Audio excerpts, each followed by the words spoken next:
So actually, I have something for you. Our Rutgers Presbyterian Church session approved this statement, which is partly political and partly theological. Can I read it? Yes, sure. Yeah. Will you help me hold it up? Yeah.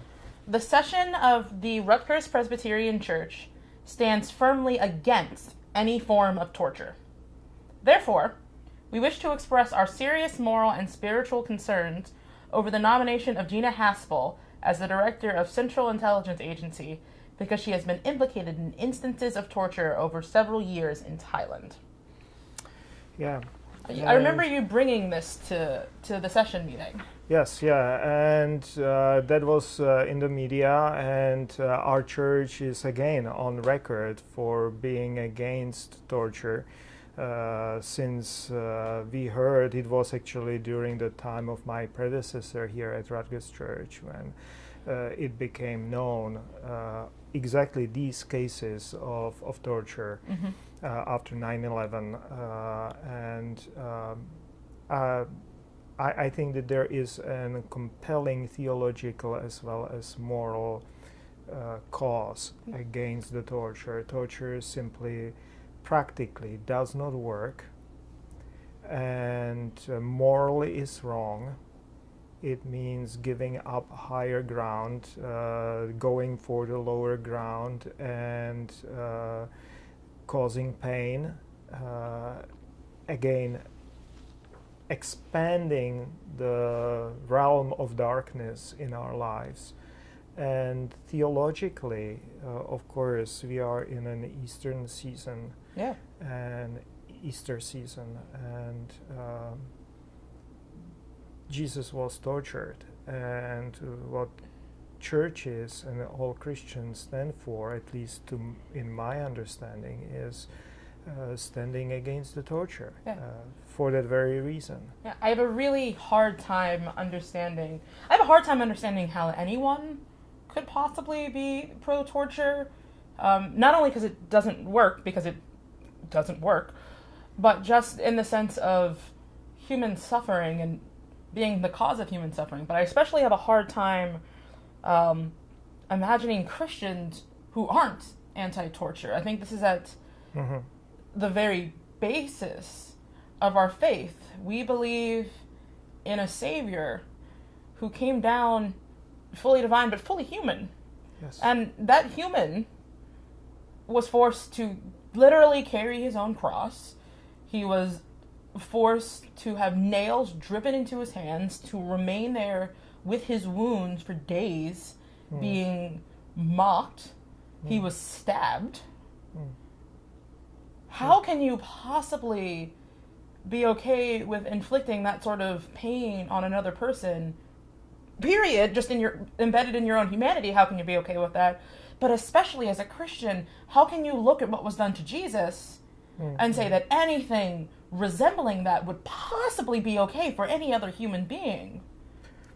Yeah, it's my feeling is that torture, at least as we learned about it in these cases, was a form of vindictiveness and terrorizing terrorists, but it does not work. No. And as you beautifully described, it's theologically and morally wrong, and so that's one of the very compelling and strong reason for all of us to raise our voices and say, not in our name, this is wrong. The Bible verse that my mom used to quote whenever I would get really upset about something and I would complain that something is unfair and that I had to go in and had to do something about it, not because of justice, but because I wanted vindication. I wanted to get an eye for an eye. She would say, "Vengeance is mine, saith the Lord." Amen. And I grew up with that, and as a kid, I hated it because I couldn't take the anger that I had or the frustration that I had and turn it into some kind of physical manifestation. But as an adult, I'm really glad that that's what I was reminded of in those times, because I think that it's a really important lesson for kids to learn, and I think it's a really important lesson for adults to learn, that when we're doing things, are we doing them because we want vengeance, or are we doing them because we want justice? Are we doing these things because we think somebody hurt us and we want to get them back? Or are we doing things because we want to make the world right? Because we want to make things better? Because we want things to be just and fair? And I think those two things, justice and vengeance, get conflated a lot. And because of that, people do some really awful things. And I think it's really important for us, particularly people of faith, to take time and realize that those are not the same. Yeah, and it does not work like that, you know, thinking that you will relieve pain by causing more pain, more rather hoping for correcting that behavior, winning over those people, and allowing everyone to move on beyond those horrible terrorist acts which happened, for instance, but not by hitting them and giving them wrong cause for this hurtfulness. We are actually perpetuating it.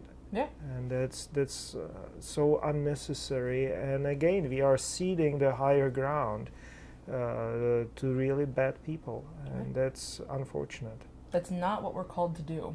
Yeah, and it is well documented. Even that part which we know about that situation in Thailand, that you know people were tortured for no results. Yeah. And it was even acknowledged by those who were at least partly implicated in it, and that's again so unfortunate. And again, I am so proud that our church is standing up and saying, "Not in our name." Yeah, and I'm proud to be part of a church that does that in this circumstance, that has done that in the past, that will continue to do it in the future, both when it comes to international issues and any kind of domestic torture that's been happening, because it's happening still.